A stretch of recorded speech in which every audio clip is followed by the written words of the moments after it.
جی بسم اللہ الرحمن الرحیم، السلام علیکم۔ میں اس وقت موجود ہوں لاہور کے مشہور و معروف ریسٹورنٹ بون فائر میں، اور آج ہم آپ کی ملاقات کروائیں گے بلتستان کے ایک بہت ہی باصلاحیت اور ایک کامیاب نوجوان سے۔ فی الحال ہمیں کھانا کھانا ہے، مزیدار کھانا ہے، اور کھانا ہمارے سامنے بالکل پڑا ہوا ہے۔ اس کھانے کو کھانے کے بعد آپ کی ملاقات ان مزیدار کھانوں کے ایکسپرٹ سے کروائیں گے، جو کہ ایک مشہور کاروباری شخصیت بھی ہیں، سماجی شخصیت بھی ہیں، اور ساتھ ساتھ پولیٹیکل شخصیت بھی ہیں، اور شیف ایسوسی ایشن لاہور کے صدر بھی ہیں، اور ان کا تعلق گلگت بلتستان سے ہے۔ جی ہم کھانا کھا چکے ہیں، بہت ہی مزیدار کھانا تھا، اور تھینکس ٹو ڈاکٹر ذاکر جنہوں نے ہمیں کھانا کھلایا۔ اور جب بھی ہم آتے ہیں لاہور میں تو یہ ہمارے ڈاکٹر ذاکر صاحب ہیں، اور ساتھ ہمارے ڈاکٹر ظہیر صاحب ہیں، بہت خدمت کرنے والے لوگ ہیں، اور جب بھی یہاں گلگت بلتستان کا کوئی فرد پہنچتا ہے تو ان دونوں کی خدمت کے لیے ہمیشہ پیش رہتے ہیں۔ ان سے بھی ہم بات کریں گے۔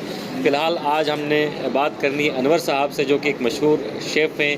ان سے ہم پوچھتے ہیں کہ کیسے اس سفر کا آغاز ہوا، کیسے اس مقام تک پہنچے۔ انور بھائی، آپ سوشل ورکر ہیں اور آپ کے سماجی خدمات سے میں واقف، ہمارے کچھ دوست بھی واقف ہیں، اور ساتھ ساتھ بہت اچھے شیف بھی ہیں، اور یہاں پر ایگزیکٹو شیف کے طور پر آپ اپنے فرائض انجام دے رہے ہیں۔ یہ سفر کہاں سے شروع ہوا؟ سر، اس سے پہلے میں آپ لوگوں کا شکریہ ادا کرتا ہوں، آپ لوگ سردوں سے اسپیشل تشریف لائیں ہمارے یہاں پہ، جو ہمارے مسئلہ مسائل کو اجاگر کرنے کے لیے ہیں۔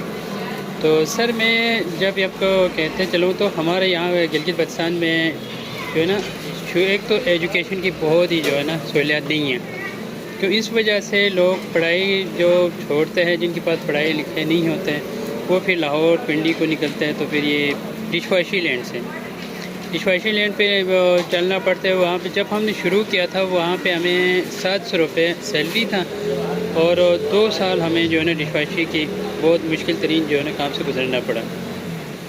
اب سر ماشاءاللہ ہمارا وہاں خصوصاً بلتستان سے، یہاں پہ آپ لاہور اور پوری پاکستان میں آپ جائیں، اور سب سے بہترین اور اچھا ہوٹل جہاں سے آپ کو کھانا ملے، وہاں کا شیف ہمارا بلتستان سے ہی ہے ماشاءاللہ۔ تو ہمیں اس وقت جو مسئلہ آ رہا ہے، مسئلہ تو بہت آ رہا ہے، کیونکہ ایک تو ہمارے یہاں پہ پولیس لائن کا بھی ہے، دوسرے جو مالک جو ہوتے، کچھ مالک ایسے ہیں ہمارے لوگوں سے کام بھی لیتے، اور جب سیلری ٹائم پہ جب پہنچتے ہیں تو ہمیں بدتمیزی پہ اتر آتے ہیں اور دھمکیاں بھی دیتے ہیں، ٹھیک ہے۔ اس کے لیے بھی ہمارا جو گورنمنٹ کو بھی چاہیے کہ یہاں کے گورنمنٹ سے مل کے جو ہے نا اس سلسلے بھی بات کریں۔ اور دوسری بات، یہ جو شیف لینڈ جو ہے ایک بہت ہی وسیع ادارہ ہے، اور بہت زبردست شیف بھی ہے ہمارے بلتستان سے۔ ہمیں جو مشکل آ رہی ہے وہ یہ ہے کہ ہمارے پاس ایک پلیٹ فارم نہیں ہے۔ کام تو ماشاءاللہ سارے کو آتے، اور محنت بھی سارے کر رہے ہیں، گھر بار چھوڑ کے، اور بہن بھائیوں کو چھوڑ کے پردیسی بھی کاٹ رہے، اور لوگ ہمارے ہاتھ کے کھانے بہت پسند بھی کرتے ہیں۔ لیکن ہمیں مشکل یہ آ رہا ہے کہ ہمیں جب باہر کا اپلائی ہو یا کہیں بھی جب ہم اچھے جگہ جانا چاہے تو ہمیں ایک سرٹیفکیٹ مانگتے ہیں لوگ۔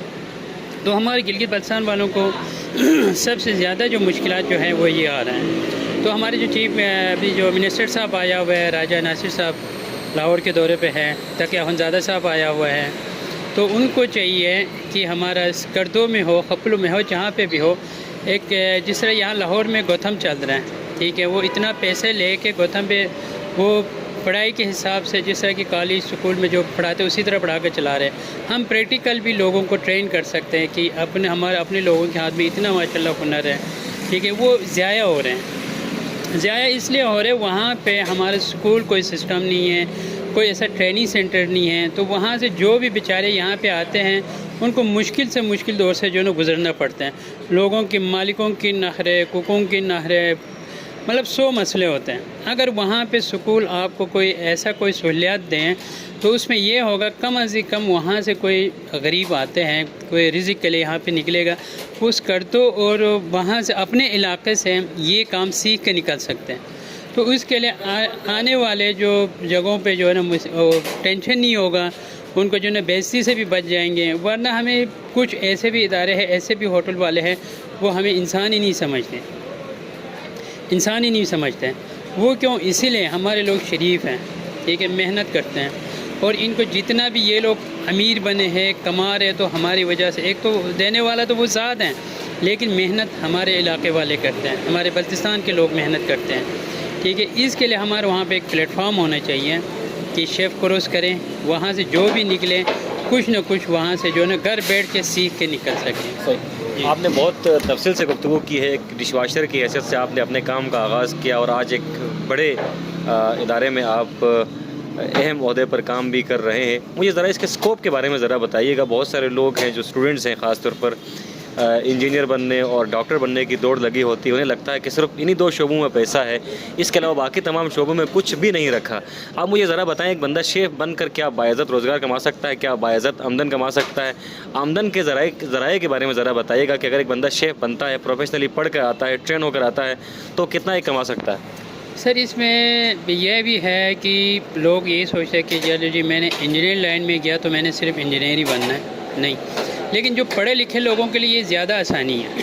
ٹھیک ہے, شیف لائن یہ ہے کہ ہمارے لوگ ایسے بھی ماشاءاللہ ہے گلگت بلتستان کے جن کو اپنے نام لکھنا نہیں آتے, وہ اس وقت لاہور میں 3 سے 4 لاکھ روپے سیلری لے رہے ہیں جو اس دور میں. تو ہر کسی کو ہر کام میں انٹر لینا چاہیے. پڑھے لکھے تو زیادہ آسانی ہے, لکھ پڑھ کے ہمیں ابھی تو پڑھا لکھے نہیں ہے لیکن ہم اپنے ایک ذہن سے چلا رہے ہیں یا پھر ایک باتوں سے ہم جس کو وہ ٹچ دے رہے ہیں. لیکن پڑھے لکھوں کے لیے انجینئر ہو جو بھی ہو اس میں کوئی شرم والی بات نہیں ہے. لیکن شیف لائن ایک ایسا ہے اس میں پیسہ بہت ہے, اگر آپ کیا جائے تو بہت پیسہ ہے اور ماشاءاللہ عزت بھی ہے. جب آپ اس مقام پہ آتے ہیں تو اس میں عزت بھی ہے. جی, گلگت بلتستان کے ان تمام نوجوانوں کو کیا میسج دینا چاہیں گے جو اس وقت ڈگریاں لیے نوکری کے حصول کے لیے در بدر کی ٹھوکریں کھا رہے ہیں, کاروبار کی طرف وہ اٹریکٹ نہیں ہو رہے ہیں, انہیں کیا میسج دینا چاہیں گے. سر اس کے لیے سب سے بہترین میں یہ میسج دوں گا کہ یہ ایک جاب کے پیچھے جو ہے نا لوگ ہاتھ میں پیسے لے کے رشوت دے کے وہ لوگ ذلیل ہو کے ہر کسی کے در در پہ ٹھوکریں کھا رہے ہیں. ان کو کہتا ہوں میں کہ یار وہ جب آپ کی قابلیت ہو ٹھیک ہے, اگر آپ کو جب سے قسمت ہو آپ نے لگنا ہی لگنا ہے, اس سے پہلے آپ فوڈ لین میں آ جائیں. ٹھیک ہے, اب ماشاءاللہ اس 1-2 سال میں سے ہمارا لاہور میں ہے تو کافی لوگوں نے ایک رکشے میں کام شروع کیا ہے, ٹیک وے کھولا ہے. اب انہوں کو شعور آیا, ان کو پتہ چل گیا کہ یار اس کام میں تو پیسہ ہے. ٹھیک ہے, تو ایک چیز کے پیچھے نہیں رہنا چاہیے, ہاتھ پیر مارنا چاہیے اور چھوٹے سے چھوٹے فوڈ لیول کا کام کریں. اور چائنیز کا ہو, پاکستانی فاسٹ فوڈ کا ہو, اس میں بھی پیسہ ماشاءاللہ کافی پیسہ ہے. لیکن بیٹھنے سے بہتر ہے کچھ نکلیں اور ہر کام میں جو ہے نا آزمائش کریں. بہت شکریہ سر. انور بھائی نے کہا کہ فوڈ کی دنیا بڑی وسیع ہے, یہ باعزت روزگار ہے. آپ یہاں لوگوں کی خدمت بھی کر سکتے ہیں اور اپنے لیے آمدن کے ذرائع بھی بہتر کر سکتے ہیں.